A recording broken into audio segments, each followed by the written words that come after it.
प्रश्न है, मृत्यु के उत्सव पर आपको सुना, बहुत कुछ स्पष्ट हुआ, पर जिंदगी और मौत में क्या फ़र्क है, ये सवाल आज भी मेरे मन में चल रहा है।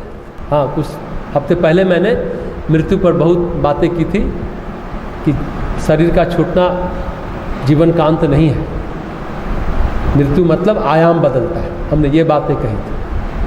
और मृत्यु कैसे उत्सव बनता है, मृत्यु महोत्सव कैसे बना, हमने इंदु जैन का उदाहरण दिया था कि मृत्यु से वो डरी नहीं।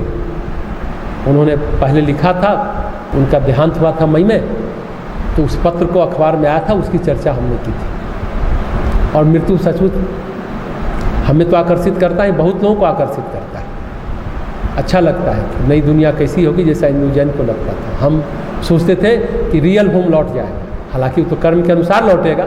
रियल होम जाने के लिए तो बहुत कर्म का सारा प्रक्षालन हो जाना चाहिए, एकदम निष्काम कर्म होना चाहिए, कोई भी कर्म का बैलेंस नहीं बचना चाहिए, तब आप जीवन और मौत के चक्र से और उस ऑर्बिट से बाहर निकल के आप फाइनली अपने आत्म लोक में अवस्थित हो जाएंगे। यही सच है। लेकिन जैसा हमने कहा, जिंदगी और मौत में कोई फर्क नहीं, आयाम बदलता है, जीवन का प्रवाह तो यथावत चलता रहता है। थोड़ा बहुत एक फर्क है, वह है जीवन में आपको कर्म करने की सुविधा रहती है, मृत्यु में नहीं रहती। रह सकती, अगर जीवन के कर्मों से मुक्त होकर गए तो मृत्यु के बाद भी कर्म कर सकते हैं, पर प्राय इतना जीवन मुक्त आत्मा कर्म मुक्त आत्मा नहीं है, तो प्राय यही फर्क कह सकते हैं, कर्म करने की सुविधा है और कर्म करने की सुविधा नहीं है, क्योंकि शरीर नहीं रहता है, अगला शरीर मिलने पर ही आगे की यात्रा होती है।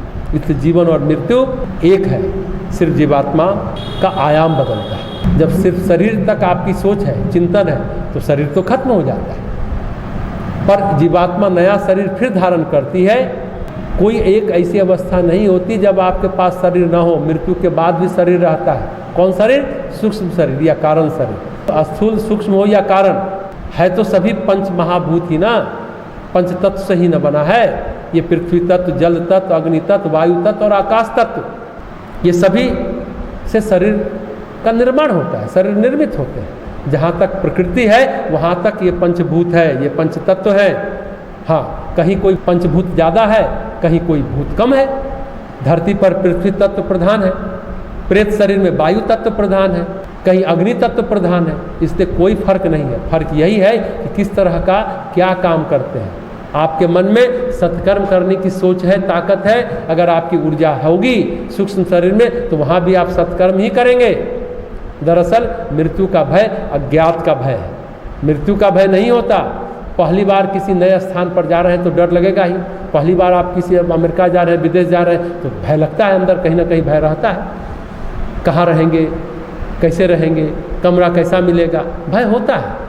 तो लेकिन भय मृत्यु का नहीं होता, भय अज्ञात का होता है। दूसरा, छूटने का भय होता है। राग द्वेष से चिपके हैं ना, हाय मेरा पोता, हाय मेरी पोती, हाय मेरा फैक्ट्री, हाय मेरा घर, हाय मेरा बैंक बैलेंस, इसके छूटने का दर्द और भय दोनों होता है। पर छूटेगा ही छूटेगा, ये तो स्पष्ट है, छूटना है ही। संसार है तो छूटेगा ही। ये शरीर है जिसको घर कह रहा है। अभी हमने कहा शरीर एक घर है, तो आपको टैक्स चुकाना होगा, और टैक्स है शुभ कर्म, वो करते रहिए। लेकिन ये शरीर भी, ये घर भी छूटेगा।